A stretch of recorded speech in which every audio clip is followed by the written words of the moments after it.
probably the best advice that I absorbed in a very internal way was from the cocktail expert and writer Gary Regan. And The Joy of Mixology became my first cocktail Bible, with good stains and good notes. And then I subsequently met Gary in maybe it was 2002 or so. And as we were able, to my privilege, as I said, spend time with each other, and I would learn from him and just hang with him a bit as we would make cocktails or try different brands and just to see what his mindset was. And he was an Englishman,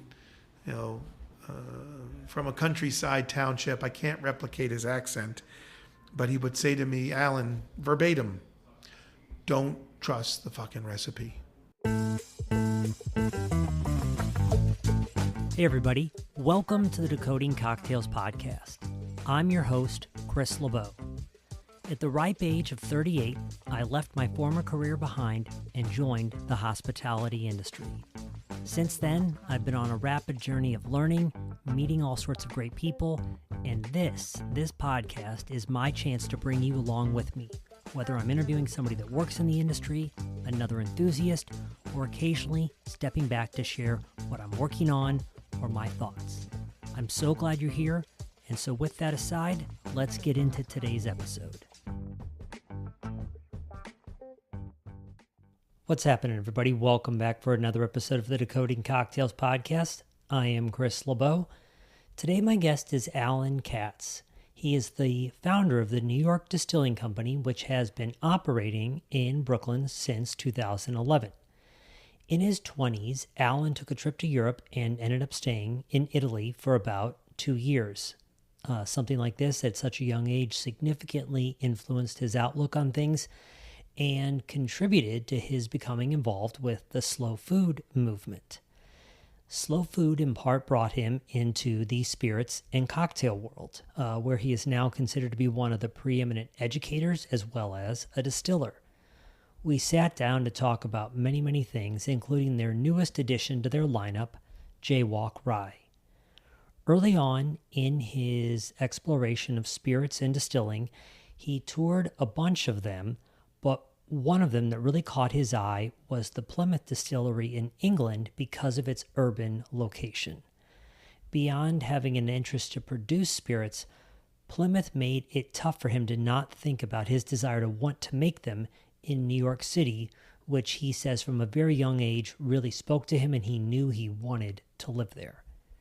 Since its inception, NYDC has focused on making products that have a historical tie to the region. During our conversation, we covered a lot of ground beyond Jaywalk, including why cocktails deserve to be considered alongside other quintessentially American gastronomic things like barbecue. The things that, through his eyes, led to bourbon being preferred over rye for such a long time, and arguably still is. His belief that it took us 80 years to recover, so to speak, our taste buds after Prohibition, the war, and kind of a lot of years of that so-called food drought in our diet because of all sorts of different restrictions. And, of course, their new home in Brooklyn. They've recently built a brand new distillery. When it comes to Jaywalk, and I'll leave Alan to tell you a lot of the story, one of the fun facts that drew me in with so many agricultural things being a focus on this podcast of recent is the fact that essentially this style of rye has been extinct for 150 years. So it gives you the chance to taste something that was once lost to time after originally being cultivated, of all places, in the town of Rye, New York. So you can find the New York Distilling Company online at NYDistilling.com and learn more about Jaywalk Rye in particular at jaywalkrye.com. Alan is on Instagram at NYDistilleryman, and the distillery is at NYDistilling. There'll be links for all sorts of those goodies in the show notes, and enjoy this conversation.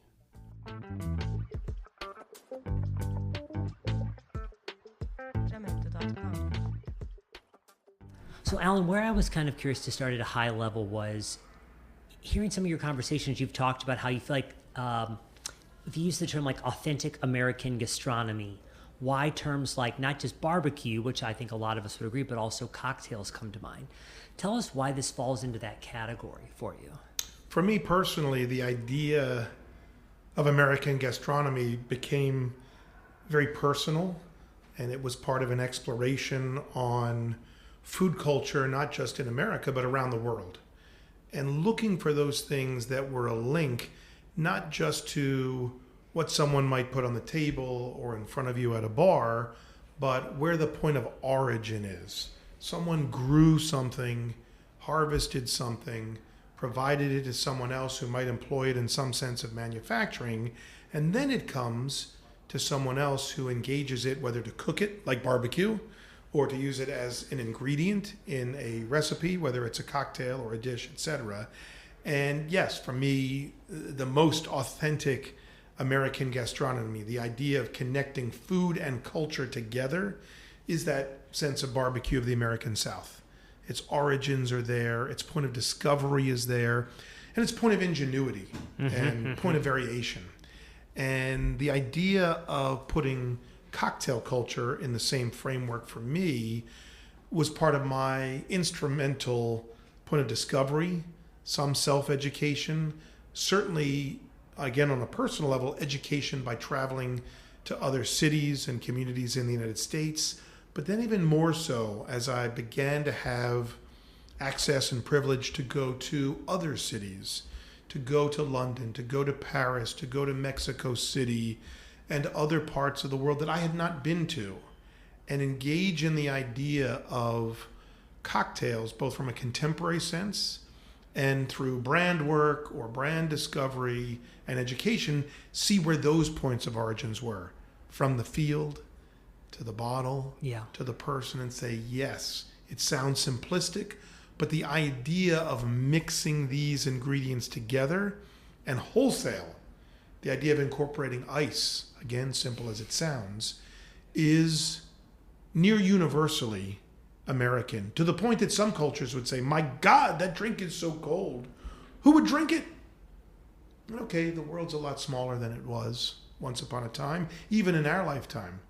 But those effects of bringing the concept also, which I think is very American, is, and I don't mean this in a pejorative way, we tend to co-opt other cultures, foods, and ideas around food in particular, and in a certain way Americanize them.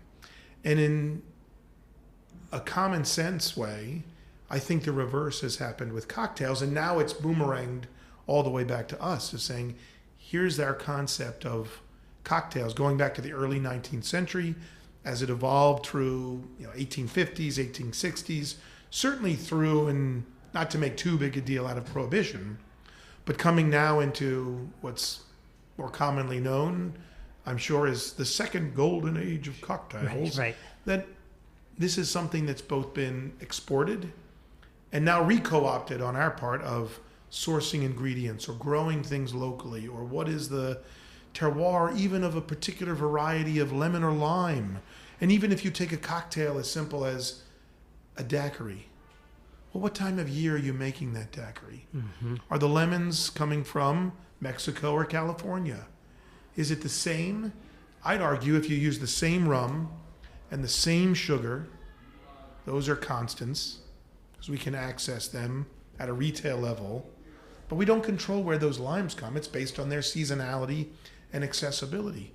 That if you taste them 5 days in a row, 10 days in a row, first thing in the morning, you will absolutely discern a difference between a daiquiri with light rum and demerara sugar as to the differences between the lime texture and flavor from Mexico as you would from California. So it goes off the deep end on a rather granular level, but that's part of my great passion and very personal discovery on where cocktails are not only the point of origin in American gastronomy, but also impactful as hopefully American gastronomy, which is not static, but continues to grow and be reborn in many ways. I think, I remember when I was preparing and kind of hearing you, because even to think about, like, we might in our head very simplistically think a key lime versus a Persian lime might taste different. But then this idea, again, to look at a lime and be like, where was this grown? When was this grown? What are the conditions there? Again, as we continue to decommoditize, and like, I don't know if this makes sense, but like, it feels like in a way, yes, American food culture at times has been this great melting pot. And then we obviously did what we did, which was put a lot of industry into things and oversimplify it. But it feels like now, as I've heard you talk about it through your involvement with the slow food movement, that we have begun to do where Europe has largely seemed like they're always out in front in terms of like better reconnecting with the ingredients and the techniques, as opposed to how quickly and how cheaply can I have this dish made for us. 100%. I mean, slow food was one of my tremendous personal and professional influences, and it was a pleasure to be a volunteer with that as a nonprofit for a decade, and meeting people like that. And it's fun in an interesting way to say Europe, but obviously Europe is made up of these microcultures, and even within a country like Italy or Spain or France or Germany, places at least that at this point in my life I have some familiarity with, that the micro regions and micro trends that are part of their heritage is one fascinating as an American, where we have 6-lane superhighways and how fast can we get the food on the shelf. Again, not to be wholly negative about it, but to try to apply what's happening in a country, say like Italy, in terms of food access, food understanding, where it fits in as part of heritage, to our daily living and access points in America, I think is part of my personal pursuit from a professional standpoint. But it hones in on a different cultural sensibility. Like, you only use things at a certain time of year because they're in season. They're at their peak of flavor. And the most straightforward access point to that, I think, in our common culture of the last generation, or likely two, is farm to table, or the celebration of farmers markets, because for the most part, those are ingredients that are picked and brought to market at their peak, most opportunistic time to use them. And if you just let them sit there in a barn, in a silo, well, they might not lose everything, but they won't be as pristine as when they're picked or harvested at their peak of freshness. And so we try to apply that to how we distill and look at the spirits that we make. Mm-hmm. And I remember also you talking about, and I do think this is fascinating, because I was recently talking with Jim Meehan about his new book, and the idea that he was saying, hey, he goes, here I am doing all the things that I love, have written this whole book about mixers, and yet my parents, they're still very much a product of their generation, drink these highly commercialized products. And he goes, and yet they're good people, right? But you've talked about that for those who are interested, or frankly who have just been raised up more in this era, we kind of now have a different level of palate discernment, where there's also a want to discover these things, as opposed to a grain is a grain or a tomato is a tomato, that the younger generation is just used to an abundance of ingredients we have now that we did not have 15 years ago, or however, or in the case of what we're going to have. I agree. I think it's twofold. There's an abundance of ingredients, that heretofore were not necessarily widely available, and they might be local, they might be from far-flung places. But I agree with your original statement. Is the way I would put it is, it's taken, since Prohibition, this timestamp of 80 plus years to reclaim our taste buds. That's really the deficit, in my opinion, of Prohibition from a cocktail standpoint. It wasn't that you couldn't find alcohol. It's that, well, you found limited accessibility, or maybe you could only find one or two types of whiskey or gin or whatever it is your preference might be. But the idea of reclaiming our taste buds, what did it taste like when you could get an ingredient, a tomato, a peach, mint, whatever the case may be, right from a market that sourced it, let's even say regionally. And in a good way, I think that is the influence of things like farmers markets and hopefully a greater connection with the people that grow the ingredients that we use, not just at a farmer's market, but for any of us that are distillers or cocktail professionals as bartenders or owners or simply cocktail enthusiasts, that every bottle that we use and hopefully enjoy started with some ingredient in a field under some human being's oversight, period. Mm-hmm. So in terms of your work of kind of really then bringing distilled products to life, I know that it seemed like for a good while you went and toured a whole bunch of distilleries, but it was landing at Plymouth for the first time that kind of really kind of spoke to you in terms of what you were hoping to bring. Why? Tell us about that. Well, it's true. In a professional cadence, this goes back probably 20 years or so, that I had been engaged to visit distilleries. And I think in a 3-year period, I might have visited close to 24 distilleries. And the stalwarts in America, in Kentucky, and Tennessee, those were wonderful. And then I was in Cognac and other parts of France, in Mexico, and I was invited on my first of what became several trips to Plymouth, and worth mentioning and thanking immensely by Simon Ford, and he was the brand ambassador at the time, and it was very much a trip I felt like I had no business being on. These titans of distilled spirits and cocktails were on this trip, and hey, Alan, come along. I said, my pleasure. And the truth was, we took the train from London to Plymouth. It's a few hours south of London, and I'd never been to Plymouth before. You get off the train, and if I may, the holy shit moment was an urban distillery.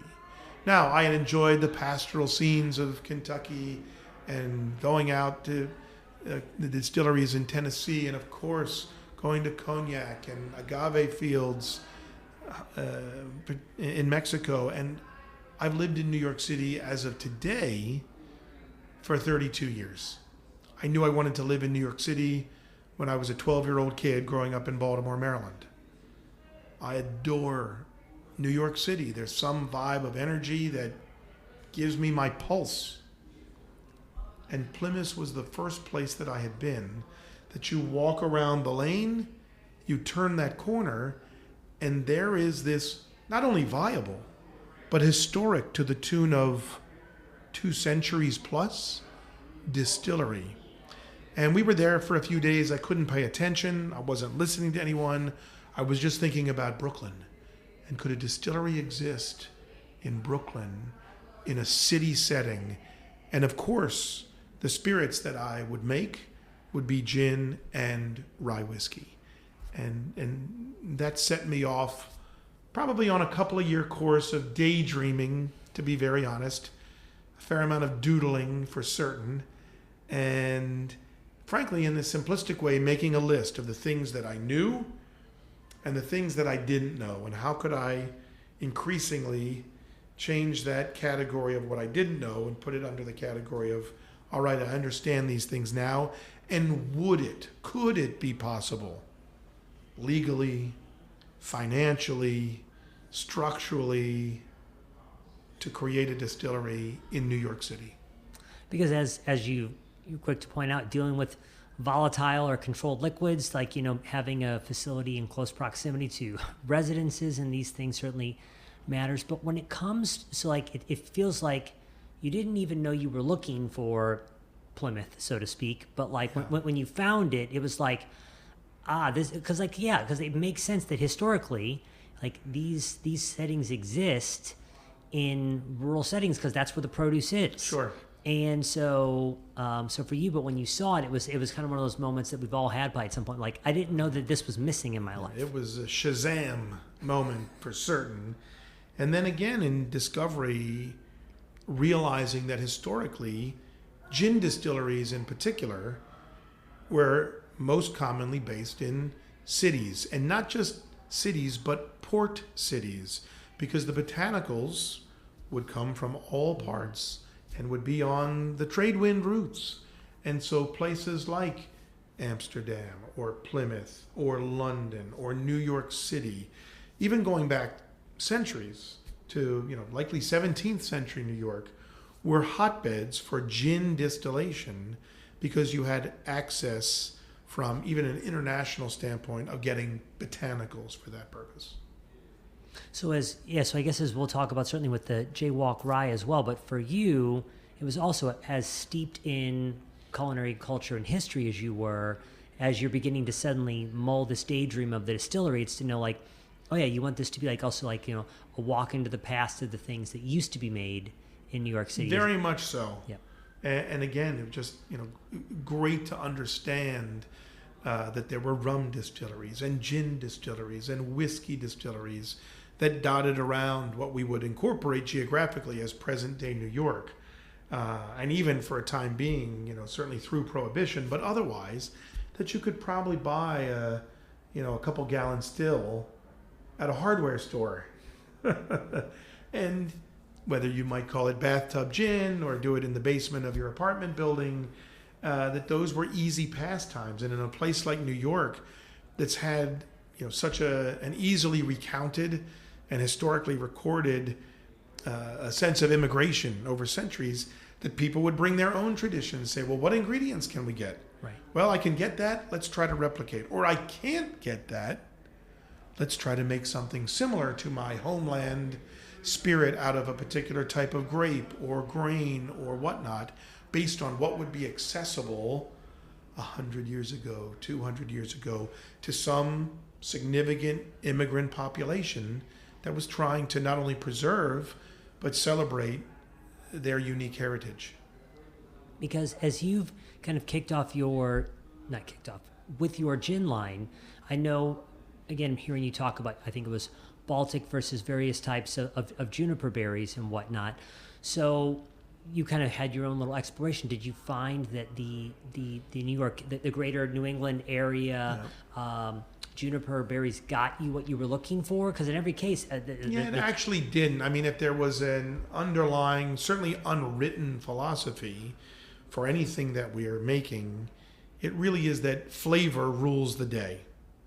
And I would love to support as many local, however someone might define that, growers, producers as possible. But you've got to use logic and most of all, our palates. Does it taste great? Yeah, and so for us, and to each their own, of course, for us, domestic juniper berries, it just was not the flavor we were looking for. And knowing that at our scale, we weren't really going to have access points to purchase several years in advance, lots of, I don't mean lots as in an abundance, specific lots, agricultural lots of juniper berries from northern Italy, for example. And so we just sort of took the dotted line across the European map and landed in the Balkan states and started testing with that. And one at the time, they were readily accessible. And so that's where we landed. From a gin standpoint, each botanical is selected solely for its flavor. Mm-hmm, mm-hmm. Good. And my memory was incorrect in terms of I said Baltic versus Balkans. So you have now for the past 14 years or so kind of been on this journey of resurrecting rye. And so certainly want to talk about this. But so the first thing that probably happened was somewhere once upon a time there was a family, the Horton family, that they were growing their own grains and whatnot, and those existed. But then likely due to some of this ebb and flow we've talked about, at some point likely culture or like suburbanization or things like began to wipe out various heirloom grains, and we began to have commodities. Tell us a little bit about the search for chasing down Horton rye. And why it felt important, what was lacking in flavor, or the impetus for that? Yeah, the impetus is adventure. It really is. I mean, we are all wonderfully privileged in terms of the pleasure of our work, because it really is an adventure ride. And we are pursuing flavor points and pursuing branding elements and sales goals and things like that. But in terms of the discovery of what we're making, at the end of the day, the fun is that our company is called the New York distilling company, and we get to make these things and ride this adventure train, this point of exploration, as we're making it. And so the idea was, I would say at first, one of, to be very honest, one that would fall into the slot of marketing more so than anything else, because who knows what it would taste like. And we went with our farmer, Rick Peterson, to contacts that he had at the College of Agriculture at Cornell University. And this was before we even incorporated the distilling company as a business. We thought, wow, okay, we know we're going to work with Rick and he's going to grow our rye. And so our rye's always been local. And to our relative specification with regard to Rick's expertise of growing these paramount grains, rye and corn in particular, and knowing that we were looking for a particular sugar percentage or sugar content. Okay, here's Rick's hybrid. We call it Peterson Field Race Rye. And while we were growing that, as I said, we went to Cornell and said, hey, could you help us research what, if any, varieties of rye by history might be native to New York? Flip a coin, roll a die. Lo and behold, there were a few based on their research. And they were able to gain access through a seed bank to the sum total of 10 seeds. It's really illogical. So when I say adventure, it's like, well, what have we got to lose? So you take the 10 seeds and you put them in a pot. The type of pot you'd put on your windowsill or your kitchen table. No bigger. And you let those grow. I wish the pictures were more romantic, but it just looks like, a bit of gnarly weeds growing in a pot.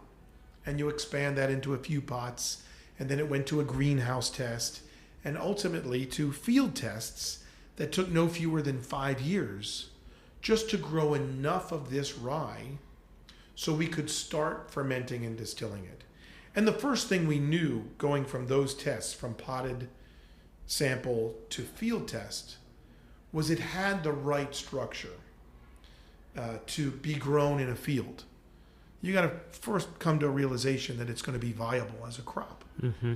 And even at our modest scale, we need about 1 million seeds per acre to have enough rye to actually harvest to go ultimately to distill and turn into whiskey. So as I said, that was about a 5-year process of just, okay, we got this little harvest from the greenhouse, put it in the field. Okay, let's take the field test and expand it to a few more acres, and so forth and so on. And then it goes back now about 8 years that we were able to start mashing, fermenting, and distilling. Mm-hmm. And that's now become the basis of Jaywalk Rye. And even in that set, okay, you planted the rye. It's like, all right, how much are we going to plant? How much are we going to invest in this grain? In our experience, actually distilling and aging rye whiskey, I would say the minimum now is the 3 or 4 year mark in aging for us to really discern a clear sense of the direction any particular barrel might be going in from an aromatic or flavor standpoint. And now for Jaywalk, we're not touching the barrels until a minimum of 6 years old. Mm-hmm. The grain could be different. Where they're aging in a couple of different warehouses might be different. Obviously, the timestamp is influential, paramountly. And so, that course from those 10 seeds, and now we basically have in excess of 200 acres in perpetual crop rotation of this particular variety, Horton, which by our research and Cornell's research, I would say in earnest dates back to the late 17th century, when the Horton family, as you said, emigrated from Leicester, England, to present-day Rye, New York. Mm-hmm. What a wild... God. What was I going to say?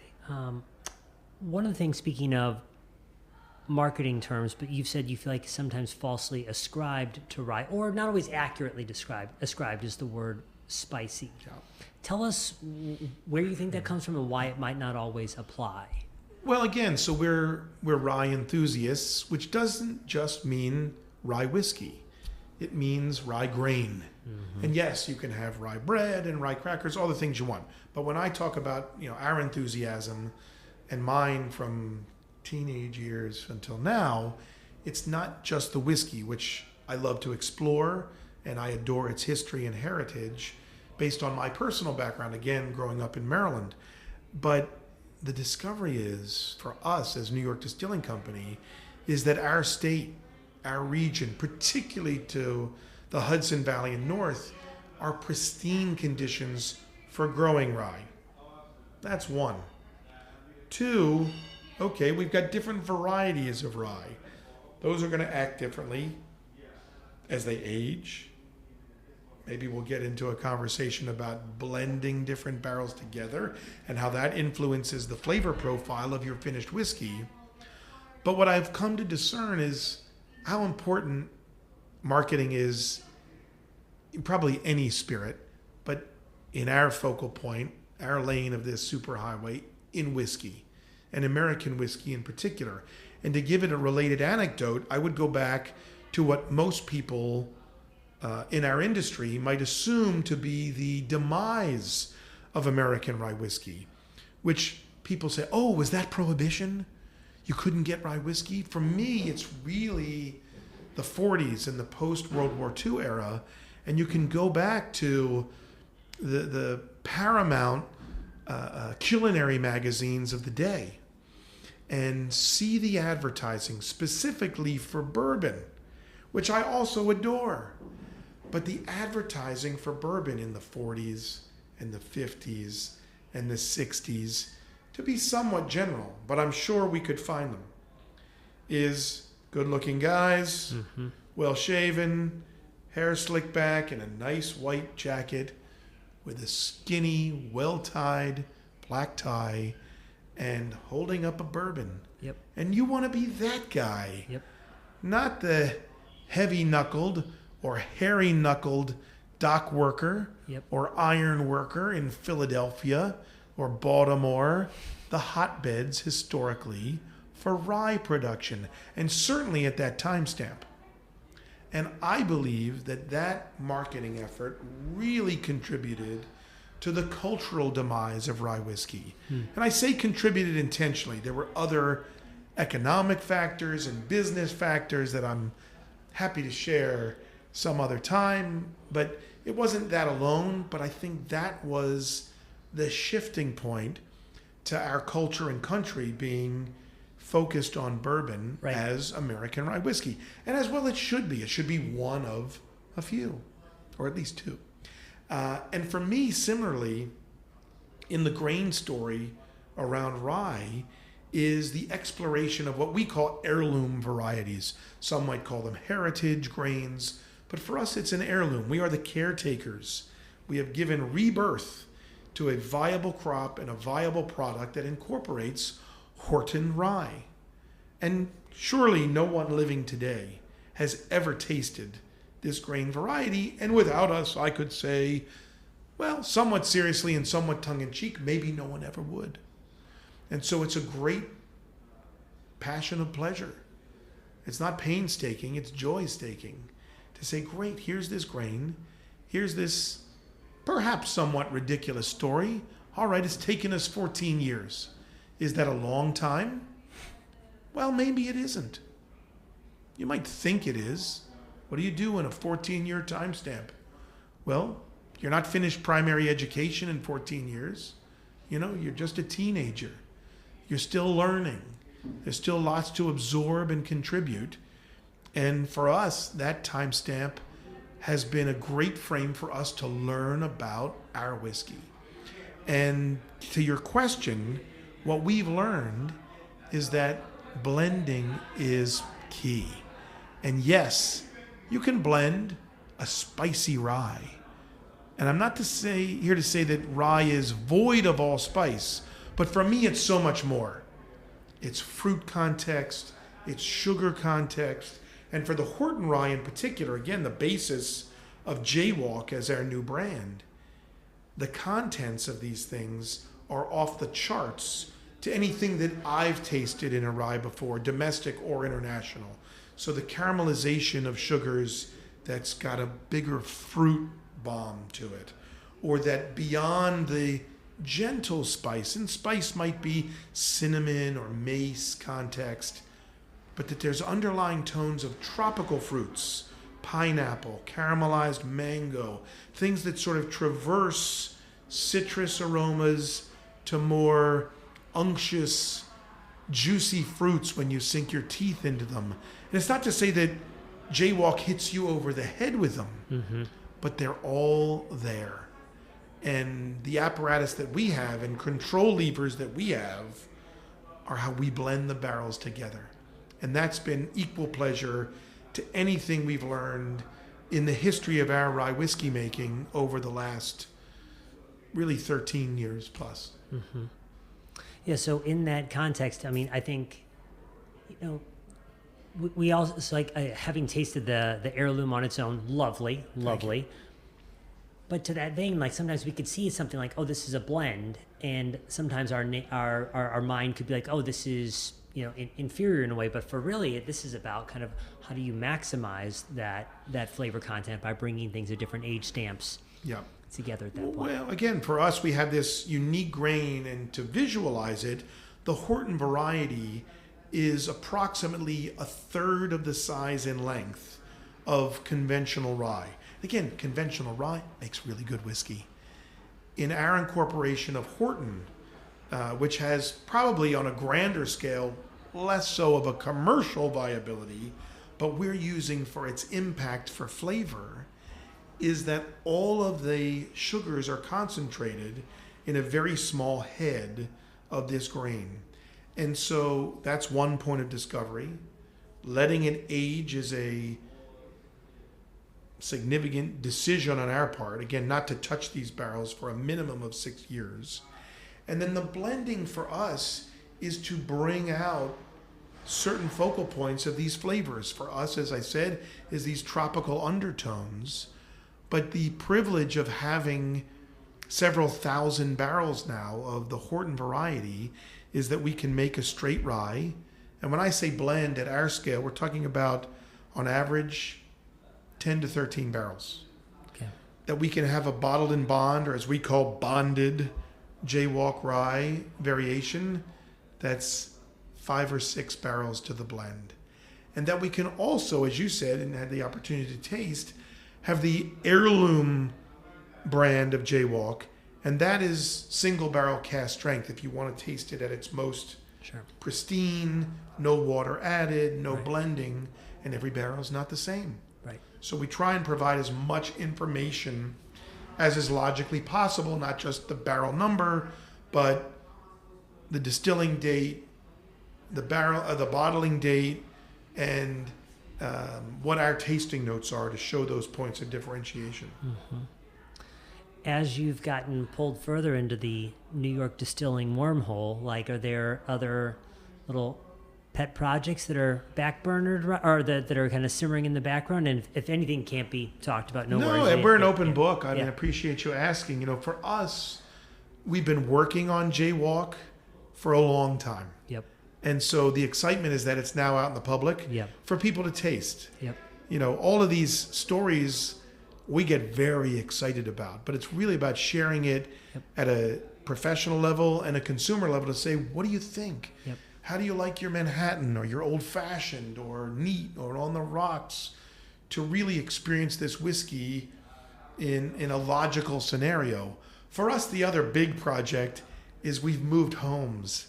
And so we had about a 5,000 square foot plant in Williamsburg for a dozen years. And we just opened this past February our new home in Bushwick that's 3 times the size. So our ambition is to grow into that space, create a brand home for Jaywalk, and be able to utilize it not just for production, but for a community space that allows us to share the story and the attributes of Jaywalk rye and find fun ways to let people discover it on their own, whether it's a blend your own whiskey session or cocktail sessions. This is for consumers as much as it is for trade. But create those unique access points that humbly we feel we're dynamic at and are engaging with. and start to allow people to discover this new brand. Yeah, and to your point, you said earlier, and while rye has certainly really been on the uptick, in for many years now, bourbon still has this Kleenex, level of like bourbon just being that name. And so like, how do you tell that story to get people to think about it different than just spicy? And part of that is the tasting, the storytelling, the meeting with people, as opposed to just on to the next project, to your point. Yeah, I mean, I've had lots of privilege amongst good friends over the years. And, probably the best advice that I absorbed in a very internal way was from the cocktail expert and writer Gary Regan. And One, The Joy of Mixology became my first cocktail Bible. With good stains and good notes. And then I subsequently met Gary in maybe it was 2002 or so. And as we were able, to my privilege, as I said, spend time with each other, and I would learn from him and just hang with him a bit as we would make cocktails or try different brands, and just to see what his mindset was. And he was an Englishman, from a countryside township. I can't replicate his accent, but he would say to me, Alan, verbatim, don't trust the fucking recipe. And he meant that about a martini, a Manhattan, a margarita. It was how impactful it will be when you pay attention to the brands that you're pouring. And I was a nominal bartender, average at best, great at customer service, but I wasn't creating fanciful drinks. I wasn't slinging them with great speed, but I started paying attention. What rum is the owner putting in the well? Is it for flavor? Is it for cost? Is it because a spirits rep came in and said, hey, I'd love to support your account? And stupidly, the one major mistake I made in my life professionally is I would take notes on all of this on Post-it notes. And I would just tape Post-it notes to the back of bottles in my apartment. Okay. They're all gone. And if only I had kept a notebook of sorts to compare a martini with Plymouth gin, to Beefeater gin, to Tanqueray 10, and are the ratios the same, let alone what vermouth are you using? How many times are you stirring it? Is the ice constant? Are you adding a dash of orange bitters or not? And I did. I went off the deep end in what was a tremendously impactful way for me. And that's how we approach the finished products, certainly of our whiskey, but also rye. And it's like, you don't have to be composing these products with blinders on just because this is the way it's been done, or everyone will assume that rye is spicy. And there are logical reasons. Most mash bills of the big brand rye whiskeys that are out of Kentucky, again, which are wonderful whiskeys, are 51, 52% rye. Jaywalk is 75% rye. And that's not by just random happenstance. It's experimenting with where we think the flavor balance is over the course of many years of aging to bring out some of the fruit notes that, again, for us, belie that rye is spicy alone. Mm-hmm. Yeah, and obviously there's a reason as well that it's not 100% because, because they can take it too far. The Gary Regan thing for some reason tripped the thought for me of there's a line I heard from someone once said, "Don't believe everything you think." Yeah. And so I think along the lines of Gary, it's just like it's always be questioning, always be like second guessing yourself. And admittedly, I am very bad also at writing down like my own little creations too. And so I've started to put in place the infrastructure to make sure that I'm better at that, because I'm like, I'm going to forget about this thing. It's just like, for me, there was no cell phone at the time, no photographs, just good memories. Mm-hmm. So I know that being in the middle of BCB right now, I'm sure your schedule is plenty busy. Is there anything we haven't, I could see plenty of ways we could dovetail this, but to respect your time, is there anything we haven't covered today? No, I mean, I appreciate the opportunity to share the story and that you've tasted some of the jaywalk, because it really is. It's beyond fun to be able to not only explore it, but as I said, now be at the point to say, let's see what people think.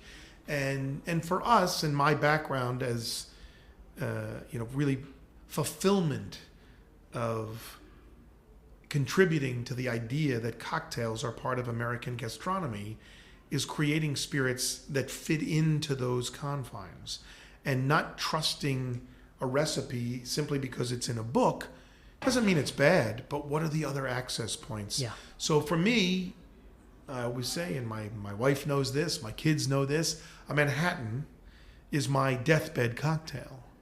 But we constantly tinker with, well, what will that Manhattan be? I can tell you that for summer, for example, I'm at a 1-to-1 ratio. Mm-hmm. 1 part jaywalk rye, 1 part sweet vermouth. What's the vermouth? Most people add 2 dashes of Angostura bitters. I'm 1-and-1 with 1 dash of Ango. Sure. And it has blown my mind. I'm like, this is flavor, constant flavor that I can discern. I can have 3 of them in a setting. Yes. I'm not saying it's a low ABV cocktail, but yeah, it's another point of access to say, wow, what is the rye imparting to this cocktail? I would agree in terms of also, I also enjoy a Manhattan or martini that tends to be more 50-50 a lot of the time. And in addition to the flavor, it is nice that, like you don't have to worry about like this one drink just flooring you at the same time. Exactly, too. Yeah. Well, thank you for taking the time. New York Distilling, the website, is it NYDistilling? You can find us at NYDistilling.com, but if you really want to explore the jaywalk story, it's jaywalkrye.com, and all of the social media handles are now at jaywalkrye. Okay, and we'll be sure to link out to those. Cheers. So thanks so much, Alan. Hey everybody, thanks for listening. If you enjoyed today's episode, I'd love it if you'd write us a review on whatever platform you listen on, or share an episode with a friend. The show notes are available at decodingcocktails.com/podcast. Happy cocktailing, everybody.